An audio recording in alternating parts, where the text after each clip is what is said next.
It is true that the magnetic fields of the Earth are weakening, and we can see beginning 2,000 years ago, a lot of indigenous traditions talk about a very strange day. It's referred to in biblical traditions as well as a long day, where the sun today rises in the east and sets in the west. They talk about the day that the sun used to rise in the west and set in the east. And then there was a long day, more than 20 hours. Climate change is a fact.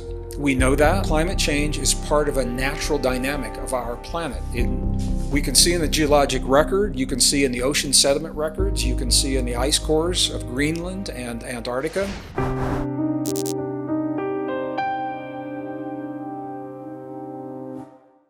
Hello friends, Gregg Braden here. Welcome to this edition of our questions and answers. I'm going to give this one a name.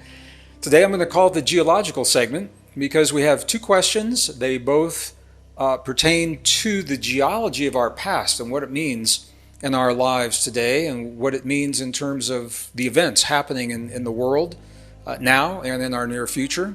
And I'm excited to talk about that. So I'm going to get to it right now. The first question is from Michelle, and once again, I'm not using last names to honor your privacy, and so that you know it's you, Michelle. This is Michelle from Phoenix, Arizona. So if you're watching, Michelle, this is your question. First question, there's a little context here. She says, I stumbled on a pole flipping video through the YouTube channel. So she's referring to the magnetic poles of the Earth flipping, reversing, as they do periodically.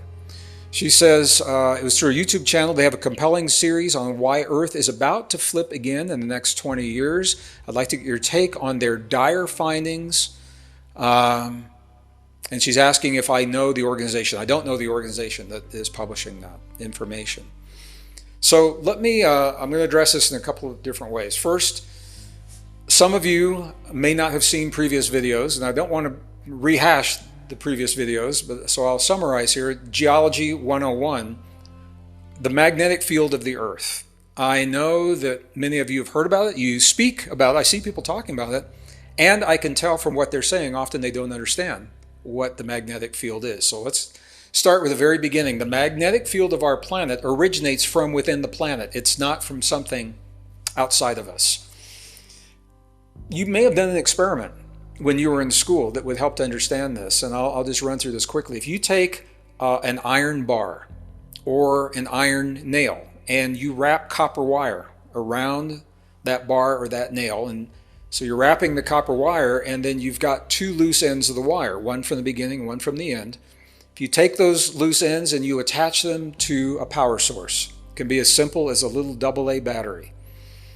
One wire goes to the positive, one wire goes to the negative, and what happens as the electricity is flowing around the coil in the copper winding, it is creating a magnetic field through the way that those electrons are moving through the wire and interacting with the properties of the iron. If that makes sense, then you've got the principle for what's happening on Earth on a big level. Earth is not a solid planet. When you do a cross-section, you see the outer layer that we live on, the crust. It's a relatively thin layer. This is the oceans and the mountains and the fields and the plains. That is all part of the Earth's crust. Below the relatively thin crust is a very thick part called the mantle of the Earth. And I'm just doing this from memory, I believe it may be as much as 1,800 miles deep, but I could be wrong on that. I didn't know I was going to say that, so I didn't write it down. I think it's around 1,800 miles thick. And then there is the core of the Earth, and the core is made in two layers. The inner layer is a solid core. It is believed to be iron, primarily iron, and the outer core is iron and nickel, and it is a molten iron. All right, so you've got solid iron in the middle and molten iron. Well, the solid iron in the middle would be the equivalent of the iron nail or the iron bar. The molten iron is in motion, all right, and that is the equivalent of the electrons moving through that copper winding. Now, another dynamic is that as our planet rotates, all those layers, they do not rotate at the same rate. Isn't that interesting? we have the inner and the outer core rotating. The inner core is rotating at one rate, the outer core at another rate, then the mantle and the crust at another rate, slipping past one another. And it is the composition of the iron core and the molten iron and that rotation that's the equivalent of, as the outer core is moving around that inner core, the inner core is generating a lot of heat. Some of it is through nuclear processes.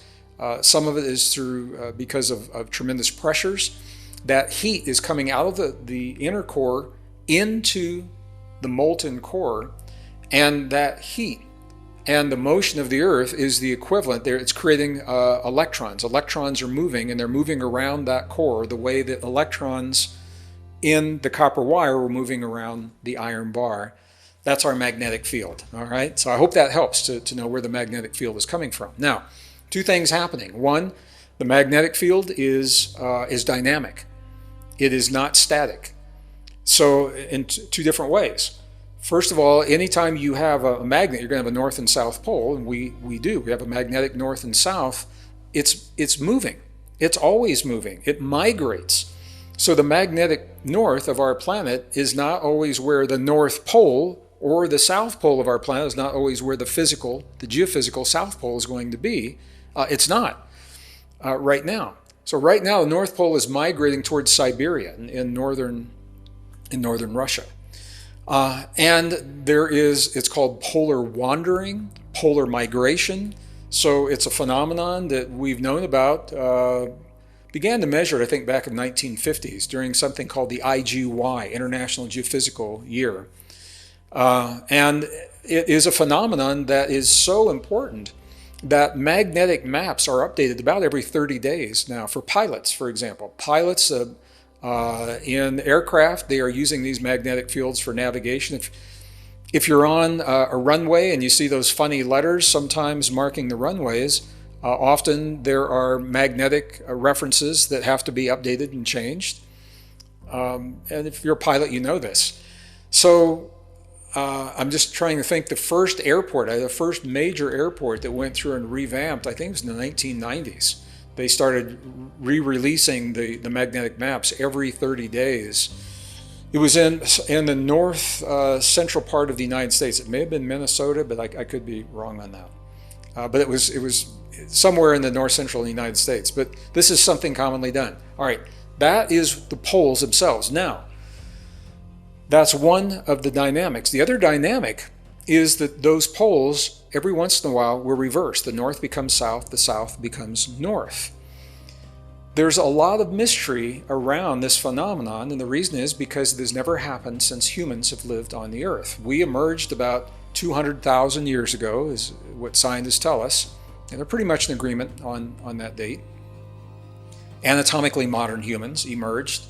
It's not to say that there couldn't have been other intelligent life before that, but anatomically modern humans, us, we showed up about 200,000 years before present. And the last time that the magnetic poles of the Earth flipped was just under 800,000 years ago, about 780,000 years BP, before present. So we've never seen it in our lifetime. We can see evidence of it in the geologic record. And it comes about in a number of different ways. Sometimes the magnetic orientation of the planet is preserved in minerals. It can be preserved in certain clays. And this is how, when you go back in human history, you can look at the magnetic particles in ancient pottery, for example, and see where those particles, how they're aligned compared to where the North Pole is now. And you can see, or the South Pole, and you can see how much the poles have changed in that time. So we have never seen it, so we have to infer what it is that's happening. Now, what scientists do know is that before those poles can drop, the composite measurement has to decline to a certain threshold. So it can't go from a high and then just boom, just reverse. It's got to become weaker and weaker and weaker, and then it reaches a threshold of weakness and it loses its support, and it's just kind of like free falls. So we know right now the composite measurement for Earth. And I'm hesitating because I don't want to get too much in the weeds. What I'll say is there are 7 different parameters that are used to determine the magnetic field strength of the Earth. And when you put all those together, right now the average strength, it's between 25,000 and 65,000, what are called nanotesla, is a unit that's used to measure the magnetic field of the Earth. They also use Gauss. But the nanotesla, I believe, is 25,000 to 65,000. So it's somewhere, those are the extremes, and we've got an average in there of what would be 45,000. What we know is that number, if we take that average, it is, when we look at the previous high for the magnetic field, then what the scientists tell us is that high has to fall down to 10% of the previous high, and right now we're only at 58% from that previous high. So I hope that makes sense. If you go the previous high of the Earth's magnetic field, it has to decline, and that threshold is about 10%. And we're nowhere near that 10%. We're at 58% from that previous high. So it is true that the magnetic fields of the Earth are weakening, and we can see beginning 2,000 years ago that the fields began to weaken, and they've continued ever since. We're at the weakest point now that we've been since the last 2,000 years.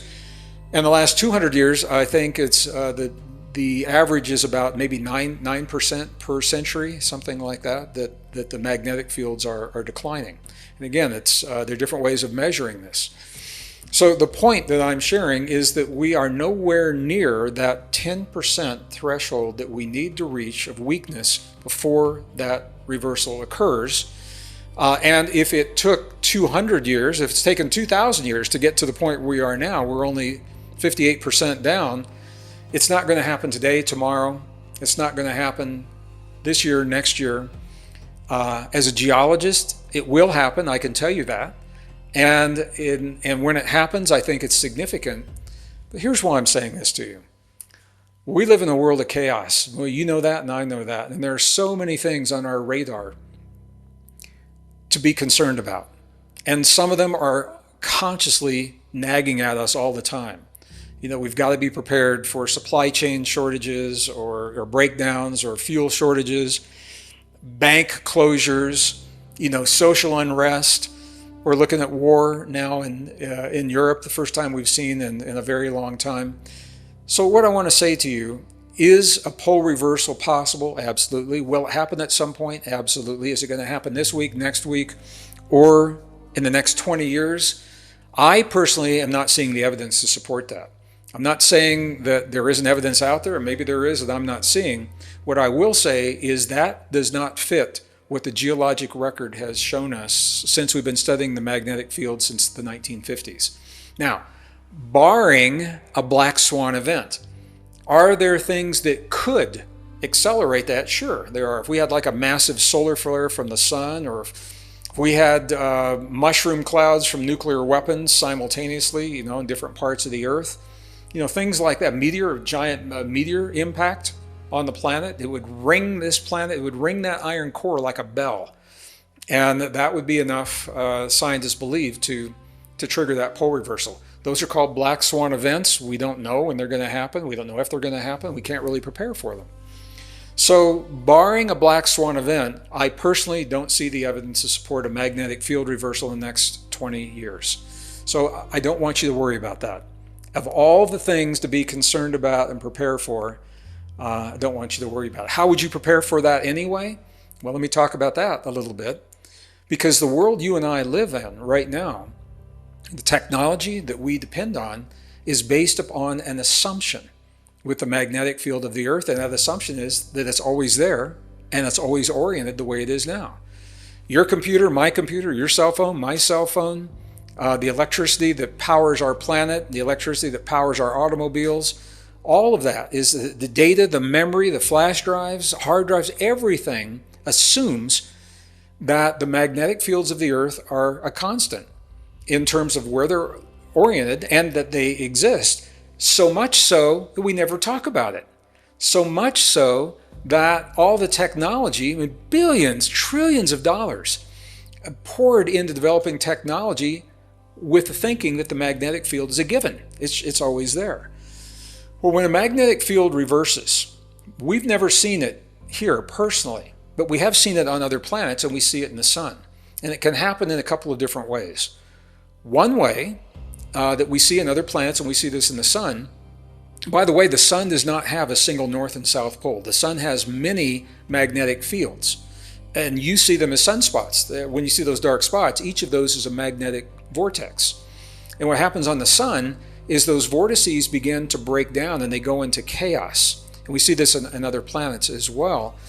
It doesn't necessarily mean that the field goes completely to zero before it reverses. It may, but it doesn't necessarily have to. It can go into chaos. We still have a magnetic field, but what happens is you, instead of one north and south pole, you end up with many fractured magnetic vortices, many little north and south poles.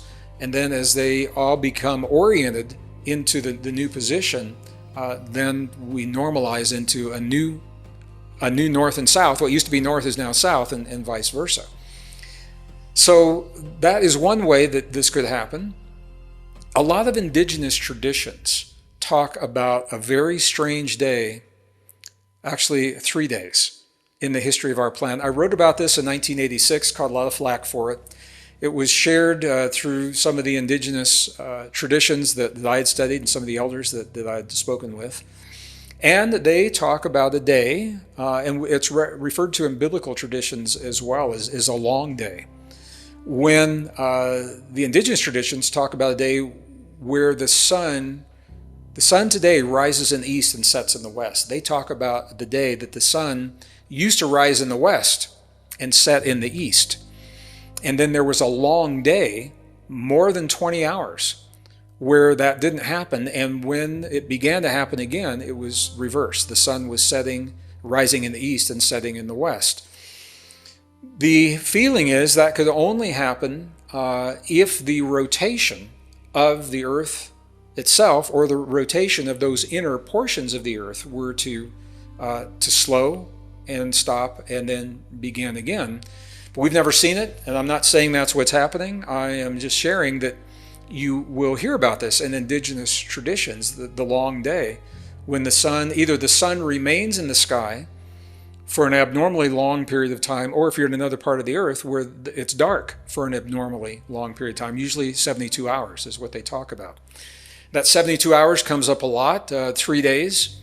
And, in many of the ancient traditions, it is 3 days of renewal. Christian traditions, they talk about 3 days for resurrection, and that was what was demonstrated. So there's a mystical component to this, and it's beyond what I can do well here. I just want to acknowledge that they do exist. And again, I'm going to go back to, we've never lived through a pole reversal. It appears that it is not life-threatening. However, it could be emotionally and psychologically a difficult day if you don't know what's happening, if you're not, if you had no idea what was going on. So I'm saying this because you see this in some of those videos that are out there and some of the papers that are written. All to say, and I'm not discounting it, I'm just saying, of all the things on our plate right now, I think we can put this off the plate. Of all the things on the list of things to be concerned about, we can put it at the bottom and then cross it out for right now. Because I think we've got bigger problems to solve right now. But I hope this helps you to understand a little bit about magnetic fields of the earth, pole reversals, and what they mean to us. Michelle asked a second question in the same question. So Michelle, I'm going to go ahead and answer to the best of my ability your second question as well. It's about climate change.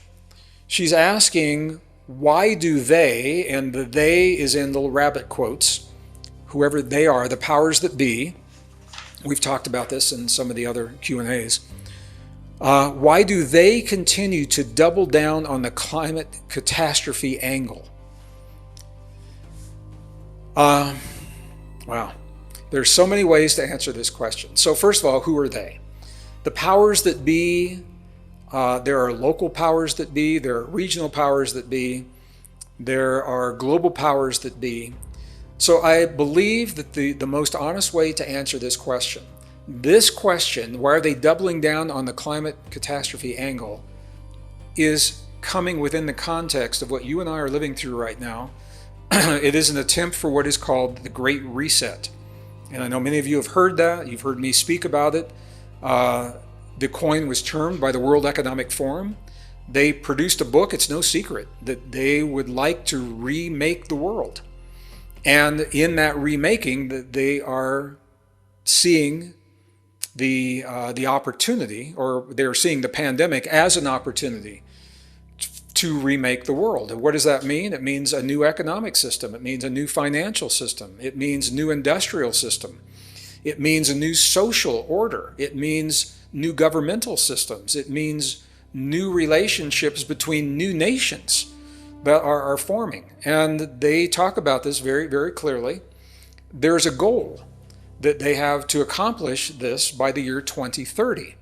In the year 2019, the World Economic Forum, WEF, signed an agreement with the United Nations for the UN to help to implement the vision of the World Economic Forum. And you're seeing much of this play out through what is called the Sustainable Development Goals, UN SDG 2030, United Nations Sustainable Development Goals for the year 2030. And I know there's a lot of information that is out there about those goals. And it's a delicate conversation, and it's a hard conversation, and I think it's important to have an honest conversation. I have worked in some capacity with organizations that are, in one way or another, supporting those goals. I'm no longer working with those organizations. And one of the reasons is when you look at the goals themselves, they are truly beautiful goals. Who wouldn't want food security? Who wouldn't want to eradicate disease on the planet? Who wouldn't want, equality in terms of economic equality and things like that? Beautiful goals. And then you read the fine print of what the plan is to accomplish those goals. And in my opinion, to get to those goals, the way that's being proposed, I think there are other ways to achieve those goals with much less suffering in the world. I'm going to say it that way. So I think the goals are beautiful. The methods to get to the goals, I think, are concerning. And I've said that publicly before. This is nothing new. So the question, why are they doubling down? They're doubling down on the climate narrative to push and further the thinking that we need to reset the world to achieve those goals. Climate it's a tricky one because it has been politicized. And as a geologist, I can tell you that. I've got videos out there. I've got videos on this channel talking about climate change. And I know some of you haven't seen those videos. So let me just say this. Climate change is a fact. We know that. I began discovering it as a geologist in the industry in the 1970s. I've been talking about publicly since '86 that we need to prepare for climate change because climate change is part of a natural dynamic of our planet. We can see in the geologic record, you can see in the ocean sediment records, you can see in the ice cores of Greenland and Antarctica. If there were no humans on Earth, climate change is still happening. We can go back, the Antarctic ice cores go back 420,000 years before BP, before present. There were no humans as we know it living during that time, yet we were going through the warming and the cooling cycles. Have we contributed to climate change? I have to say absolutely we have. And I have to say that because we are contributing CO2 into the atmosphere. Is this the warmest our planet has ever been? Absolutely not. Is this the most CO2 that's ever been in the atmosphere? Absolutely not. Does the planet die when the CO2 levels are high? Absolutely not. And this isn't political. I'm just sharing information. So let me give you a couple of examples here. Geologic time. So first of all, carbon dioxide is being demonized in our world today in a very sad and a little bit of a frightening way. Young people are being taught to hate it, to fear it. The truth is we cannot live without it. When the carbon dioxide levels of our planet drop below 180 parts per million, ppm, our planet's in trouble, because the plants that need carbon dioxide is to a plant like oxygen is to you and to me. If there's not enough CO2, those plants can't live. And when the plants in the forest begin to die off, we are in trouble, because you know that the forests are called the lungs of the planet, making all of the ecological, keeping all of the ecological balances in place that we have heard about so much that need to be there. So you don't want the climate of the earth, you don't want the CO2 levels to drop below 180 parts per million. And the last time we saw those levels was when it was about, 2.6 million years before present. The earth was much cooler at that time because there was not CO2 to create the warmth. Plants died. It was a very, very interesting time in the history of our world. Now, we're right now close to 400. I think we're over 400 parts per million. We are, according to the readings taken from the Hawaiian station. We're over 400 parts per million. Is that the highest that we've ever been? I'm not saying we want to go back to this, but I just want you to know there have been times where we have, in the Cretaceous period. Cretaceous is a long period in history. As a geologist, I enjoyed it because there was so much life and so many fossils, and that changed over this period of time. It ranges from 66 to 145 million years before present. During the Cretaceous, the CO2 levels reached 4,000 parts per million, and Earth was probably the greenest, one of the greenest times that we've ever seen, because life flourishes in the presence of that high CO2. Temperatures were much warmer. Temperatures during that time, I just want to give you a really good 5 to 10 degrees Celsius above what they are right now. We're not the warmest that's ever been. I'm not saying we want to go there, but what I want to say to you is that it's not like everything dies. It's not like the planet ends when there's higher levels of CO2. Most of the ice melted. The temperatures are warmer. Most of the ice melted during the Cretaceous. If the ice isn't on the poles, you know where it is. That means sea levels are really high. And they obliterated much of what we now know as seashores. Today on the coast, they obliterate much of the coasts of what we see as the land masses today. I'm going to say this another way. It's relatively rare to have some of the land mass exposed in history, the history of Earth, that we have exposed today. It's relatively rare to have parts of Southern California, parts of Florida, the Gulf, parts of the Gulf states have typically been underwater, and that's why they have the kind of geology they have. That's why they are fertile in terms of being able to grow crops and things like that. So during the Cretaceous time, most of the ice had melted. The sea levels were high. Almost all of the flowering species that we know emerged during that time. A lot of new forms of life emerged during that time. Earth did anything but die. The last time we saw 400 parts per million, which is what we're seeing right now, CO2, was called the Pliocene period, and the temperatures were a little warmer. They were about 3 degrees Celsius above the average, and I know we're trying to keep those temperatures down. So I just want to be very honest with you, because we're being led to believe that we're in this extreme that was created by humans, when the truth is, if humans weren't here, we would still have climate change. And when the climate has changed and the CO2 levels have kicked up, not from industry, but from nature, the Earth did not die during those times. I just want to be very honest with you about that. What's causing that climate change? As a geologist, what I can say to you is the primary driver is Earth's location in space with relation to the sun. Earth does a dance, a tilt, an angle, and a wobble, called the Milankovitch cycles, very well known in the circles that study this. And those cycles are always driving this dynamic. The problem is that humans began to build society and civilization without knowing that, assuming that climate was static. And we built right on the edge of the shorelines. We built in floodplains, assuming that would never change. It is changing. And now, rather than adapting to the change, we're being told that we need to change the planet to fit our lifestyles. That's literally what's happening. And I think it's the evidence doesn't support that narrative at all. Now, the other side of this, if we are contributing to CO2, we need to stop. We need to stop burning fossil fuels.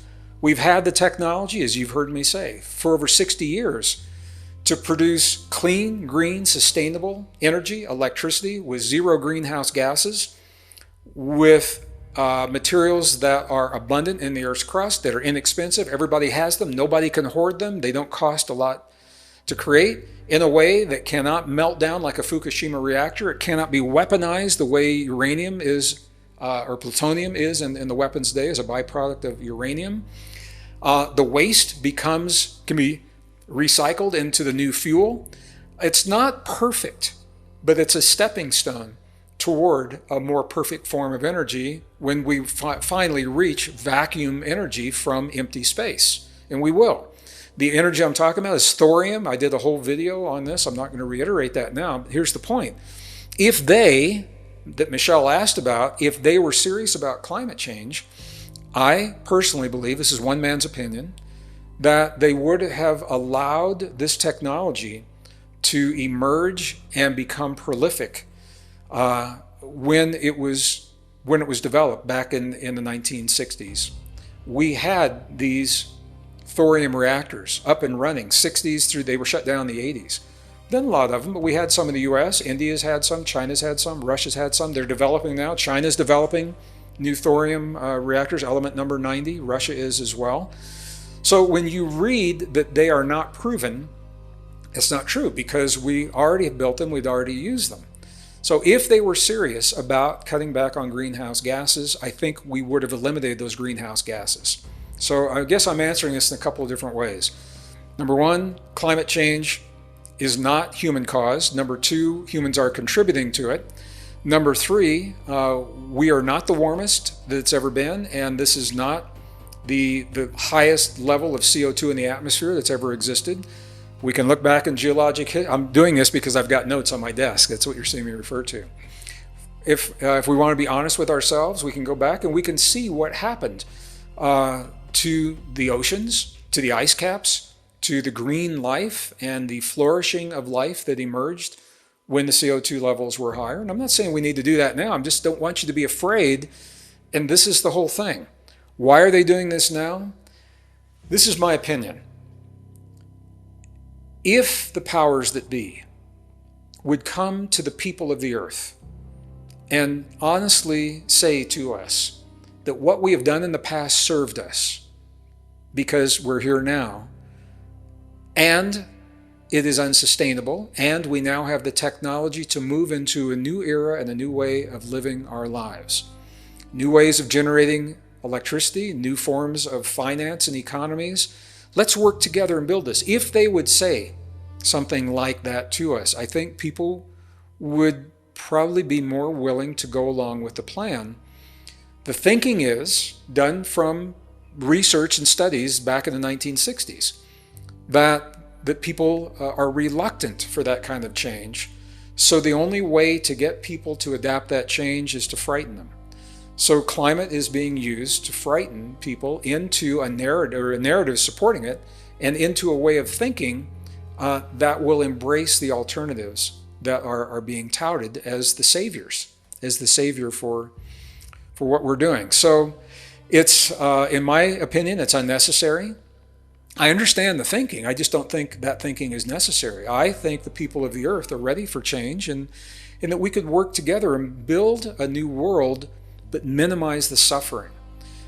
The changes that are being implemented now, that are being offered, those changes are causing suffering because they're abrupt, they're disruptive, and they're being done from a place of fear rather than for the love of our global family, a love for this planet. And there's a lot of anger and a lot of hurt based on the misunderstandings around the science. It's sad, it's unfortunate, it's unnecessary. So I hope this helps to understand a little bit. Michelle, it was a good question, why they're doubling down. They've identified the year 2030 as the year they would like to accomplish a lot of the Great Reset. you and I are seeing that play out on the world stage by the rapidity of the change, just the magnitude of the change that is being pushed, the economic systems, the economic change. Borders are being redrawn, industries are being remade. I'm just going to go back one last thing. As a scientist, I've studied nature a lot. My primary degree is in geology, but I have a strong background in earth and marine sciences. I was an ocean science major in marine geology before I went into terrestrial geology. So I have a strong background in life sciences. And I'm an amateur archaeologist as well as anthropologist. I spend a lot of time with indigenous people throughout the world. And what I can say to you is this: the most sustainable form of living at any time, and especially in times of extremes, is localized living. So localized sources of energy, localized sources of food, localized economies, localized finances, localized education, all of that. And the reason is because centralized living puts a population at risk. When those centralized support systems break down, everybody suffers. Whereas when it's localized, things might break down here, but over here they're not, and these people then can help these people, and we can work together. And you see this in nature, in the animal kingdom. You see it with ants, you see it with birds, you see it in indigenous traditions. This has always been the model. This is precisely the opposite of the model that is being pushed in the Great Reset. They are pushing for centralization, discouraging rural living to force people into large centralized population centers, which in my opinion, especially after a pandemic, I think you can see the downside of that. But not just the pandemic, just in terms of how people live. So what I am seeing is this Great Reset intuitively flies directly in the face of what nature shows us is the most sustainable way of living.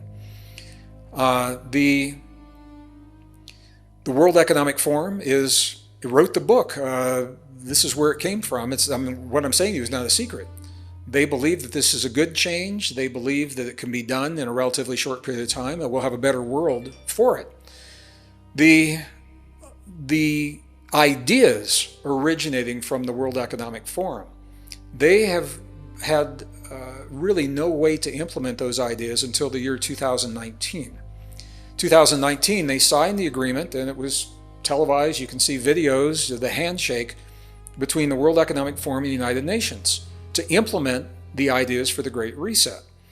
And you're seeing that play out through the UN implementation of what are called the Sustainable Development Goals for 2030. It's called UN SDG 2030, United Nations Sustainable Development Goals for the year 2030. The goals themselves are beautiful. If you look at those 17 goals, who doesn't want food security? Who doesn't want equality in finance? Who doesn't want equality for women? Who doesn't want to eradicate disease among children and all over the world? Who doesn't want those things? But then you read the fine print of how those goals, the plan to accomplish those goals. And I have to tell you that what that fine print says, for me, is difficult to see because it has the potential to cause a lot of suffering for a lot of people in the world in the way that the things are being implemented. You've heard the term, the devil's in the details. So if people don't read the fine print, everybody says, man, I'm on board with this. Who wouldn't want that?